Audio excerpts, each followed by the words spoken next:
दोस्तों, आज सीएम सुखविंदर की अध्यक्षता में कैबिनेट बैठक हुई और जो सबसे मेन मुद्दा था जिस पर चर्चा हुई वह था आरडीजी। स्क्रीन पर आप एक स्लाइड देख रहे हैं। ये एक स्लाइड ही नहीं बल्कि हिमाचल प्रदेश के आर्थिक भविष्य की चेतावनी है। अगर रेवेन्यू डेफिसिट ग्रांट बंद होती है तो हालात कितने गंभीर हो सकते हैं, आइए एक एक बिंदु को समझते हैं। सबसे अहम पॉइंट, वित्त विभाग और राज्य सरकार के अनुसार वेतन और पेंशन संशोधन का लगभग 8,500 करोड़ रुपए का एरियर सरकार अपने संसाधनों से देने की स्थिति में नहीं होगी और इसका असर सीधा कर्मचारी और पेंशनरों की जेब पर पड़ेगा। साथ ही महंगाई भत्ता की लगभग 5,000 करोड़ रुपए की बकाया राशि का भुगतान भी करने में सरकार असमर्थ हो जाएगी। और इतना ही नहीं, आने वाले समय में भी डीए की नई किस्त जारी करना संभव नहीं होगा।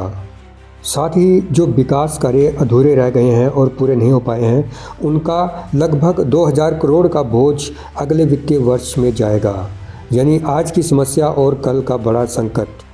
इतना ही नहीं, सेंट्रली स्पॉन्सर्ड स्कीम्स और एक्सटर्नली एडेड प्रोजेक्ट जैसी केंद्र प्रायोजित योजनाओं में राज्य को जो मैचिंग ग्रांट देनी पड़ती है उसे देना मुश्किल हो जाएगा और ये योजनाएं कागज़ों तक ही सीमित रह जाएंगी।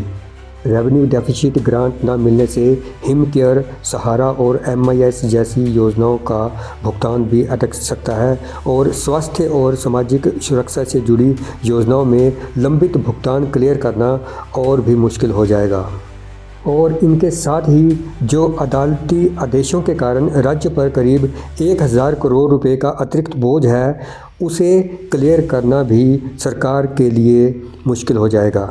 तो वित्त विभाग और राज्य सरकार के बीच में हुई विस्तृत चर्चा के बाद जो संभावित सुझाव और विकल्प सामने आए हैं, उनमें सबसे पहले पिछले 2 वर्षों से खाली पड़े पदों को समाप्त किया जा सकता है और साथ ही कोई नई भर्ती नहीं होगी। इसके साथ ही कम से कम 30% सरकारी संस्थानों को या तो बंद कर दिया जा सकता है या उन्हें डाउनग्रेड किया जा सकता है। सेंट्रली स्पॉन्सर्ड स्कीम और एक्सटर्नली एडेड प्रोजेक्ट्स को छोड़कर कोई नया काम शुरू करना मुश्किल होगा और शायद वो ना किया जाए। HRTC की बसों में सफ़र करने पर जो सब्सिडी मिलती है, खासकर महिलाओं को, वह समाप्त हो सकती है और पूरे किराए पर बसें चलानी होंगी। बिजली पानी के बिल असल खपत के अनुसार पूरे वसूले जा सकते हैं।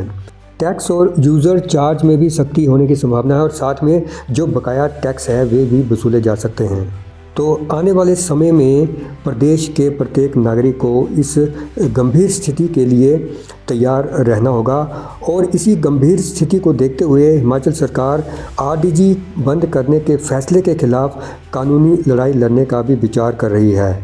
और संभव ये है कि राज्य सरकार सुप्रीम कोर्ट या अन्य न्यायिक मंचों पर जाए, क्योंकि ये सिर्फ पैसा नहीं बल्कि हिमाचल की सामाजिक और प्रशासनिक रीढ़ का सवाल है।